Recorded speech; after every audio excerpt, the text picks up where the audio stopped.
I actually interviewed you when you did your change of command too a couple years ago, and at the time you said, we're not going to make a ton of big changes. We're really just going to go forward with the momentum we have going right now.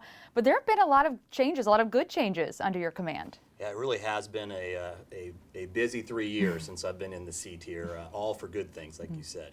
I will say the fundamental structure that we had in place when I took command is certainly the momentum we've built off of, using Art of the Possible for our management system, and the work that General Lindsley did before me to really inculcate that into our culture has been something that we have really, really focused on. And it's really the fundamental and the core of what we do here. But on top of that, it's been a pretty monumental 3 years. And if you look at some of the changes that have happened and some of the new workload, I would argue it's probably the biggest new workload we've had in the last 2 decades here at Robins. And why do you think that is, that Robins is getting all of this new work? Well, there's a few reasons. First and foremost, it's because I think there's acknowledgement of how great our workforce is. It really is. If you look at our secret sauce, it's how great our workforce is. The patriotic Americans from Middle Georgia that come to work at Robins every day. And they just do their job, and they do it very, very well. The second thing is there is a need for our work more than any other time in our Air Force that I've seen. We're flying older and older systems, and they need more and more work. And as we focus on readiness in our Air Force, the Air Force turns to our Air Force depots to provide that readiness, and they come to Robins and they ask us to help. I think that's why we've seen such a growth over the last 3 years. And I know the last time I talked to you, guys were really starting to implement that Art of the Possible and really getting that moving forward. How has that changed, how things have been happening here at Robins? Well, I say we're growing. It's becoming more and more part of our culture. If you think about it now, we've been in the Air Force Sustainment Center since 2012, and we've been starting our journey in Art of the Possible since that time. We've had multiple commanders now. We've had multiple squadron leaders and our senior civilian leaders here on base. And everyone that comes in just takes it to that next level.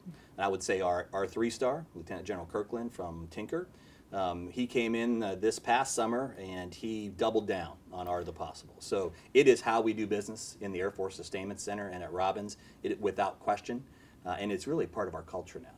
And if you want to look at a good case study of how you do change management, look at how we stood up the Air Force Sustainment Center, how we've inculcated Art of the Possible across all of our bases. It really is a neat case study. And can you talk a little bit about what Art of the Possible is? It really is our management system. It's really nothing cosmic. It's sound ops management principles, lean management, and theory of constraints-based system. All of those are in practice in commercial industry and in other maintenance, repair, and overhaul sites. What really has carried it for us, I think, and made it such an important part of our culture is we've been consistent in doing it now for 7 years. We haven't had a lot of change in that, and that's been really powerful. In the past, all for good reasons, you'd have new commanders come in and they'd have a different system, all good. But having one system that we've stuck with and that we use at all 3 of our depots and we can learn from each other has been very, very powerful. And what do you think has made Robins particularly so successful with this Art of the Possible? Well, for a couple reasons. One, our workforce has always signed up to whatever we were the first to implement lean in the Air Force here at Robins. We were the first to get on to high velocity maintenance here at Robins. Our workforce understands what good principles are and they will do them. What we can't do with our workforce is keep changing what principles we want them to follow. And that's why we've been very successful with Art of the Possible. The workforce is ready. They're ready to sign on to the good ideas there to do the work that our country asks them to do. We as leaders need to give them a consistent message on what we want them to do, and they will amaze us with the results. Speaking of workforce, adding a lot of people to that workforce right now. Yeah, really excited. So as you know, we announced our 1212 campaign last summer where we were hiring 1,200 new employees here at Robins in a 12-month period. And there are a lot of people that kind of scoffed at that and told me that there's no way you can do that, it can't be done. Well, we're doing it, and it's going to be done. We right now have 990 new employees on board since we started this campaign last summer. 990. It's amazing. And we have 245 in the pipeline. They already have job offers, and they're just waiting on their start date, which will happen sometime in June, July. So by the end of June, we will have our 1,200 person that we hired under this campaign on board here at Robins. That is incredible. Why do you think so many people were flocking to this opportunity? I think it shows how great of a workforce and the capacity of our workforce here is. We have the people that want to work at Robins. We have the people here in Middle Georgia that have skills and that have the desire to serve their country in this capacity. And so I never questioned that we would have the workforce available and the interest in the candidate pool. I questioned whether we would have the processes in place to be able to bring people on like that. And thanks to a couple different things, we've been able to do that. One is direct hire authority. Our congressional delegation gave us direct hire authority. So I can't talk about 1212 without thanking Senator Isaacson, Senator Perdue, Congressman Bishop, Congressman Scott, and the entire delegation for all that they've done to give us that. Without that direct hire authority, we would not be even close to the 990 we brought on board so far. The second thing is the partnership we've had with our community. So the workforce is there. How do you get the word out to them? So partnering with Central Georgia Technical College, the other technical colleges across the state of Georgia, and with the 21st Century Partnership to help us get that word out. We have a website. It's called workatrobins.com. And that is thanks to the partnership working with us. We're able to have that easy to remember, workatrobins.com if you're interested, website, thanks to the partnership. So those kind of things. We have the candidate pool. We have direct hire authority. We've got a great relationship with our community. That's what's enabled us to make this happen. And the relationships you all have with the community, with Robins Air Force Base, with the 21st, all of those things are so important, not just for, hiring 1,200 people, but for your success in general. It absolutely is. Here's another great example of partnering with the community. We just had a big announcement in early April about moving into the old Boeing facility at the Middle Georgia Regional Airport. As soon as Boeing announced that they were leaving, my ears perked up, and I thought, how can we get Robins employees and Robins mission into that facility? It's a great facility. It's custom made for the work that we do in our commodities area. And so working with the leaders in Macon Bib, working with their industrial authority, working with our partner, 21st Century Partnership, and then eventually with the technical college, we were able to do that. It is an amazing feat that we just signed the paperwork officially, put the dotted the last I, crossed the last T yesterday, put the ink on the paper, and now we have an intergovernmental support agreement between the state of Georgia, Macon Bib, and Robins Air Force Base. And we are making changes to the building right now. We're investing in that building, and we'll be having workforce up there in the next few months and starting to do the nation's work at the Middle Georgia Regional Airport. That's another example of how this community supports the base. That is definitely incredible. Now, all of the workforce and all of these partnerships, all of these things are kind of a great recipe for Robins getting all this new work. Talk about some of these new programs you have, the Global Hawk, doing the organic depot for J-Stars, some of this new workload you guys have.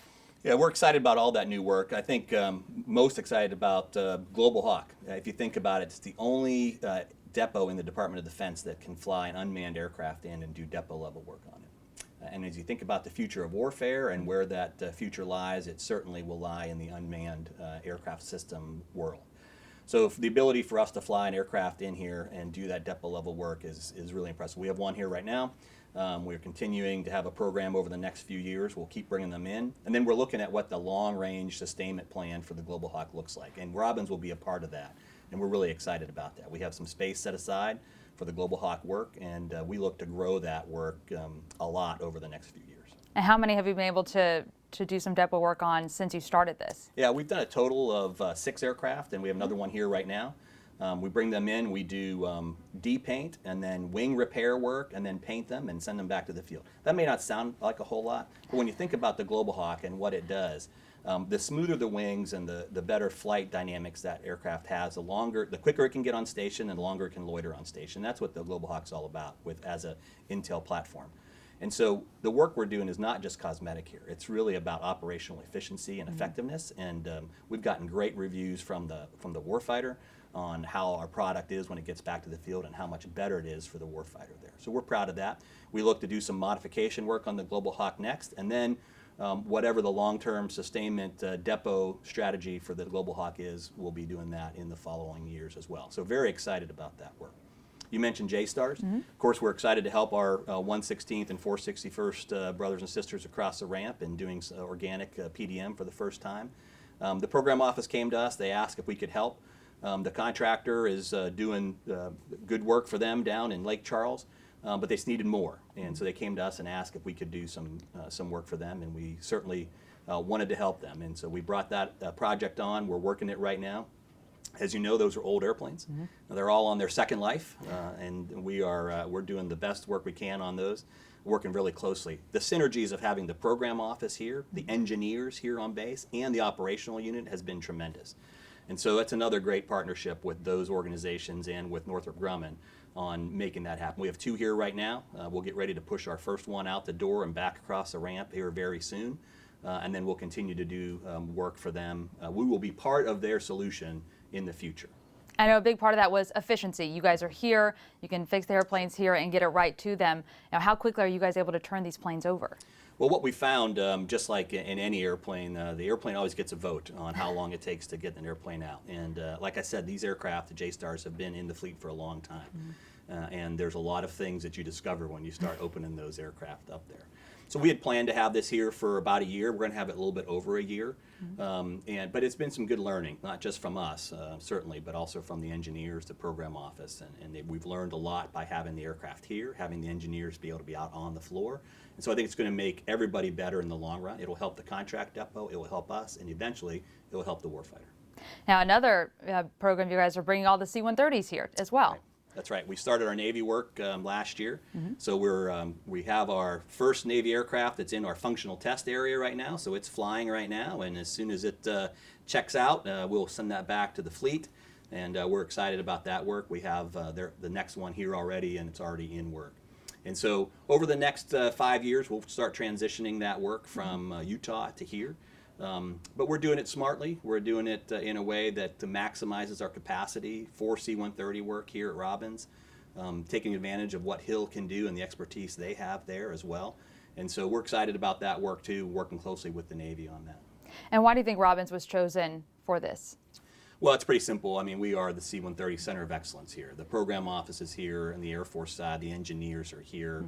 And frankly, there's so much work to be done out there for our Air Force that we have to think about how we maximize capacity. As Ogden continues to grow in Utah with their F-35 work, does it make sense to have C-130s there and here? It does for a while. It certainly did when we put them there. And I think it still does over the next few years until we can figure out capacity questions here and as their F-35 work ramps up. But it's a recognition of the workforce we have, the great work we've been doing on C-130s here for many, many years. And I think in the end, when it's all said and done, we will continue to be the C-130 Center of Excellence here. Let me talk about capacity just for a little bit, because it ties into all of these new workloads. And I mentioned earlier, Caitlin, that there's so much work to be done out there. There's really, quite frankly, more work out there than we can even do, that our Air Force has for us. And as we think about how we maximize capacity at Robins to be able to bring in more work, things like the Middle Georgia Regional Airport and the old Boeing facility becomes crucially important, because I was doing commodities work in aircraft hangars here. And I was able to do that because there wasn't the demand for those hangars. And as I'm looking into the future and the work that we are being asked to do, I have to have every square inch of hangar space available for us to put aircraft in. And that's why being able to move those commodity items out of aircraft hangars and into the old Boeing facility is important for us, because that allows me to do more aircraft work. I'm also reconfiguring our factory. We've spent over $25 million over the last 2 years to change our footprint around to optimize our space. For instance, there is some space that I could only do fighter aircraft F-15s in. Well, I need to do F-15s in that space, and I need to free up other space that I could do C-130s in for the C-130 work. So we're almost there by FY20. We will have that project done. We started it pretty much day one when I got here, and I started looking at our capacity and what the future held. We started that project. We'll have that done here next year. We'll move our F-15s. We'll create more capacity to bring in the Navy and the Air Force C-130s. Air Force C-130 work is growing as well, and it's growing as much as the Navy work is. And so when you think about that, how do we do all of that? So even after doing all of optimization here, moving commodities out to the old Boeing facility, we will still be in a position where there will be work out there that we could do that we won't have space for. You could say it's a good problem to have. It's a problem, and we need to address it. And I'm working on a couple different ways that we can do that, how we do that, but there's a lot of work to be had out there. And I keep telling people in Washington and other places that we have the workforce here. The workforce is here. If we have some more facilities, we could do some more work. And that's something that I'll be working on over my last year here in command. Is that kind of the big barrier, is just facilities and capacity? It will be soon. It's not there today because we still have to, I have to make sure that my house is in order before I can tell anybody that I need more space. By 20, my house will be in order. I will have optimized every square inch of hangar space I have here on the base. And then the point will be, if we want to do more work, I need some more hangars. And that's what we'll be working with our congressional delegation, with the Air Force leadership, and with this community on how we get that. And there's already, I mean, so much space taken up here on the base. Is there room for more There's hangars? room. Yeah, that's the great thing about Robins. We have room out there. We have room on the ramp. We have room inside the fence. And we have the workforce, which is the most important thing, is we have the workforce. We've shown in 1212 that we can, if we put out a call, we can get the workforce. And so we're all postured. We're postured to do what the Air Force needs us to do right now. As they need us to do more, we can do more. We just have to invest a little. And you mentioned with the 1212, you know, putting that out to the community and getting such a great feedback. What kind of message does that send to Washington? Well, I think it sends a very positive one about the workforce and about Middle Georgia. There are other areas in our country where recruiting is a little bit more difficult. Here we've shown, and the people in Middle Georgia have shown, that there is a great interest to come work at Robins. We have skilled workforce. But I will tell you, it's going to be more and more competitive in the future. Just up the road in Atlanta, Delta's hiring 500 aircraft maintenance technicians here over the next few years. Don't put that on the news. I don't want anyone to know that. But so we'll be in a fight for resources. There is a need for skilled aircraft maintenance technicians in our country. 1212 showed that we can hire them here. We have to make sure that we keep cultivating that through relationships with the technical college. This year, we just re-implemented the apprentice program here at the base that had been dormant for years.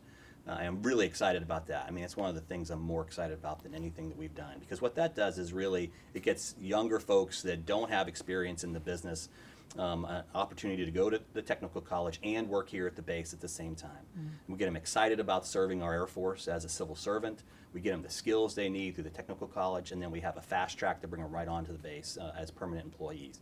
That apprentice program, it's our seed corn for growing our workforce in the future. It's super important, and we're really excited to be able to bring that back. And when you talk about, you know, having the ability, you know, after 20 to bring on some of that extra work, what are things that you're looking at? What are things that our Air Force needs that Robins has the capability to do? Well, I'll tell you, there's the potential for some new platforms that are coming in, and we're working on those. But really, it's the aircraft we have right now. There's more and more work in C5. There's more C-130 work, and you look in the out years, when all the J models that we bought over the last decade come due for PDM, it creates a spike such that it's almost impossible for us to do all that work here. And so C-130 work continues to grow. We talked about the new Global Hawk work coming in. As the F-15 upgrades and we do more mods on F-15, there's more F-15 work to be had. And there's still potential for more C-17 work. So just within the weapon systems we support today, there is growth in all of them. Even if you didn't add a new weapon system, there's a need for growth. Okay, so with all this new work and all the work that still needs to be done, how are you all able to keep up with all that work with the current workforce and the current facilities that you have? Well, using our Art of the Possible management system is how we do that. We identify where the constraints are. That's really the fundamental of Art of the Possible, is constraint-based. So we identify constraints and then we attack those constraints. We subordinate our machines to those constraints. One of the issues we're dealing with, and it's not really an issue, we knew it was coming, is we had to get the 1,200 people on board. We had not been manned to the numbers we should have been for years. And as I looked at the future growth and the workload growth that we have, even this year in 19, FY20 looks about the same as 19. It was clear that we did not have the workforce we needed to be able to do the work. And that's why we went on our 1212 campaign. Now, when we bring on those 1,200 people, they come in and they need on-the-job training. Some of them have a lot of skills already. Some just have some educational training in aircraft maintenance technician skills, but there's still a training burden that we have. You don't bring on 1,200 people and you bring them in at a skilled journeyman level. You have to train them. So we're going through that right now. We understood that. We built that into our budget, that we will have to have some training time. We'll have these technicians in training status and not necessarily direct labor status right now, but we're transitioning them. We're getting that training burden done. You know, we've been very deliberate about how we brought the 1,212 on, not all at one time, flowed over a year, so that we can have a consistent battle rhythm of the training. And then those early folks we brought on are getting up to speed right now. They will soon be to the point where they are being very productive in the workforce. So I'm encouraged about FY20 and as we move into 20, because we will have the workforce on board. There'll still be a bit of a training burden, but we will have the work for the first time since I've been here. We will have the workforce that we are authorized to have for the work that we have. Now we've got to get them trained, and we've got to make sure we continue to hire for attrition, and it's something that we haven't done a great job of in the past. So I charged my team just the other day that now that we're almost done with 1212, what is our battle rhythm for hiring for the next year? And it needs to be a consistent battle rhythm. We need to have a consistent demand signal to our technical college, and we need to let people know in the community that we're still hiring. Just because we finished 1212 doesn't mean we're done hiring. We'll be hiring every month, and we'll continue to do that. And we're going to use the workatrobins.com website even more in the future. We're looking at ways to partner with the partnership right now on how we do that. And so you can expect to see more and more emphasis on the workatrobins.com website. That's workatrobins.com website. You want to say it one more time? Workatrobins.com. We do get calls all the time, and we spread it for you guys. So I know production rate is always a big question, and just a couple years ago, Robins was really able to cut down those production times significantly. Have you all been able to maintain that speed, or? Yeah, I will say it's an area where we need to improve a little bit on. We have slipped a little bit on our on-time delivery rates there, and there's a lot of reasons behind that. We talked a little bit about workforce and training. We have to get our workforce trained up and have the technicians that we are authorized to do that work. We also, the airplanes are getting older and older, and we are finding some major structural issues with some of our weapon systems.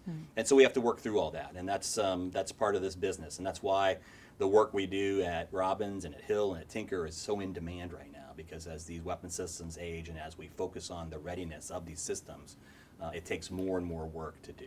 So we're very aware of that. We watch that every day. We're in close contact with our warfighting partners, so they understand the challenges that we're going through, and they can have a reasonable expectation of when we'll get that weapon system back to them. I know y'all been, like you said, very successful in delivering a great product. Right. Back to the warfighters.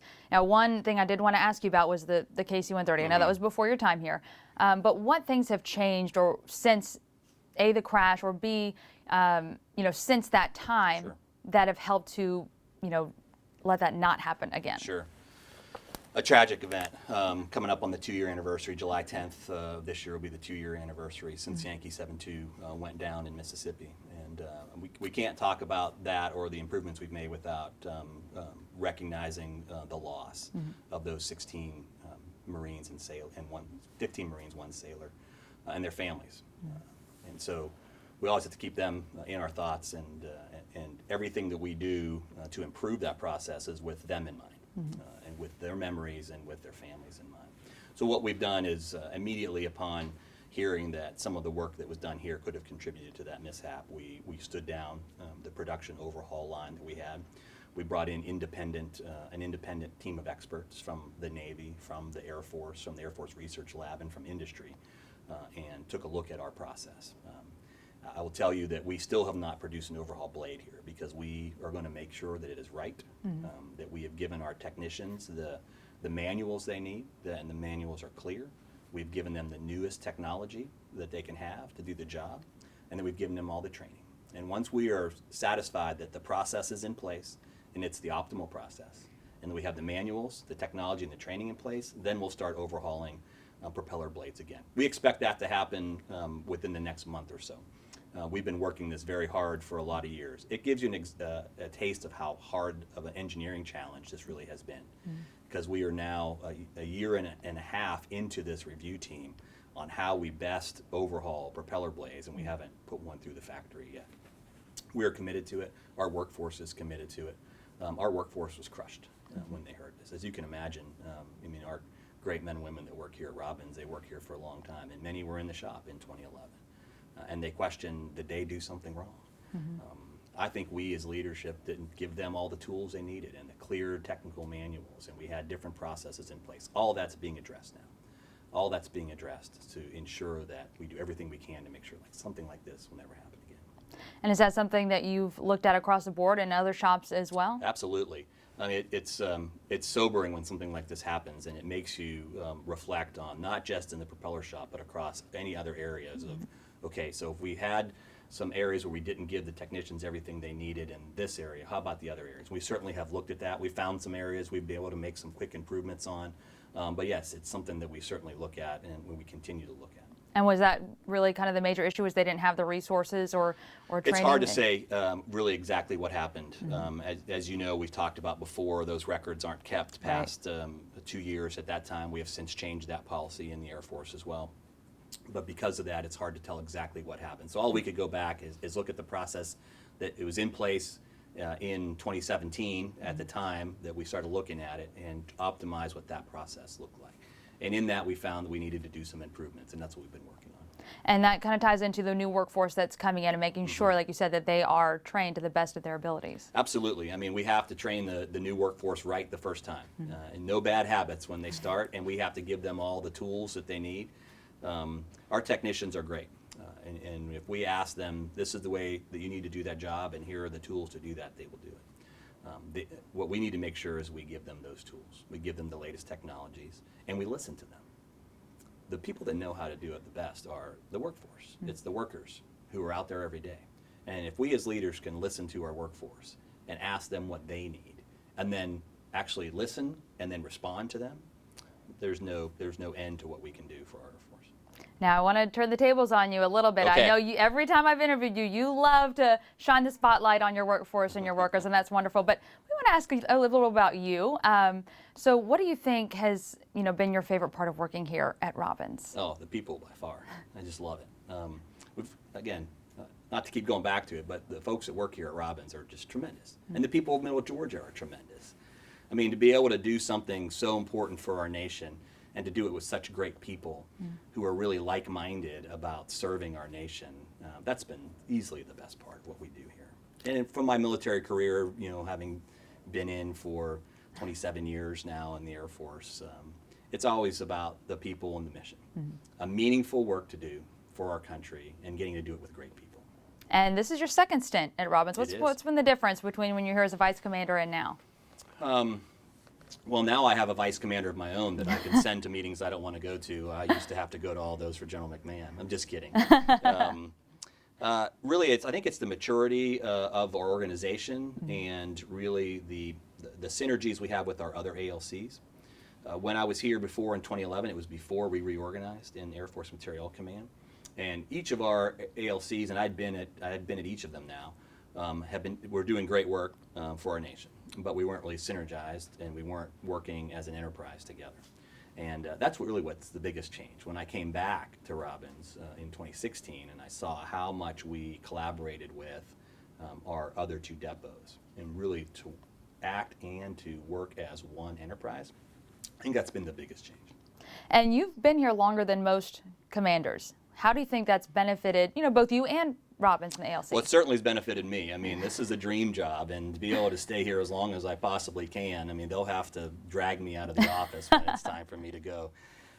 So it's certainly benefited me personally to be here, and I hope it's benefited the organization too. There's a lot of big projects we've done. We've talked about those already today. Those take time.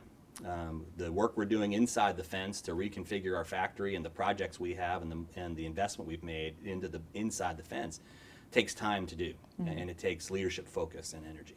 The projects outside the fence take even more time. The ability to do 1212 is because we've had great relationships built. The ability to move into the Middle Georgia Regional Airport, the old Boeing facility, is because we've built good relationships there, and we've been relentless in pursuing it with the community. And when you have leadership change, sometimes those long-range projects have a hard time of keeping momentum. And so I think, if nothing else, we've been able to keep the momentum on some of those projects since I've been here a little bit longer than normal.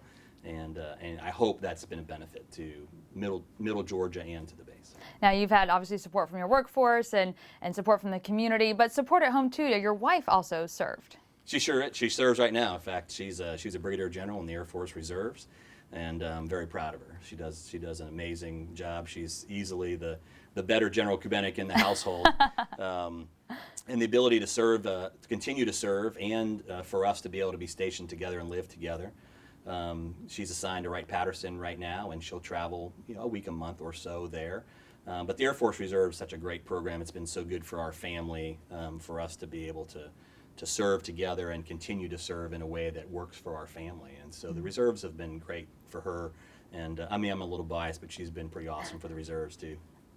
Powerhouse couple you guys are. So talk about, I'm sure you guys didn't get to have this kind of, working at the same place throughout your whole careers. I'm sure that was kind of tough. Sure. Yeah. So we met at the Air Force Academy when we were both cadets there many years ago, and then our priority was always to be stationed together as much as we could. But knowing full well in an Air Force career that it's very hard to do that over an entire career, and so we spent many years apart, and we spent many months apart in different times, whether that's 1 year remote assignments that either of us have had or deployments that either of us have had. And then the end is when Tanya decided to join the reserves. She had a lot of years of active duty and joined the reserves at 16 years of active duty, which is not normal. But we felt it was the right thing for us and for us wanting to start a family, and it's worked out very well. And I think she's been blessed with the decisions that she made, and now that where she's at in her career, and we have a 7-year-old here just finishing first grade tomorrow. Aww. And we were very blessed. So last question, you have 1 year left. What's your biggest goal that you have for this next year? I want to stay more than 1 year. No, I'm just kidding. I'm just kidding. It's really to institutionalize some of the things we've done right now. What I feel what I need to do is make sure that we have kept our focus on Art of the Possible, on delivering to our commitments to our warfighter. And those are the things we have to do all the time. I need to pass to the next commander here an organization that is running as smooth as it was when I got here. We have to posture ourselves for the future. So we need to make sure we're accomplishing our mission, posture ourselves for the future, and be able to do the work that the Air Force needs.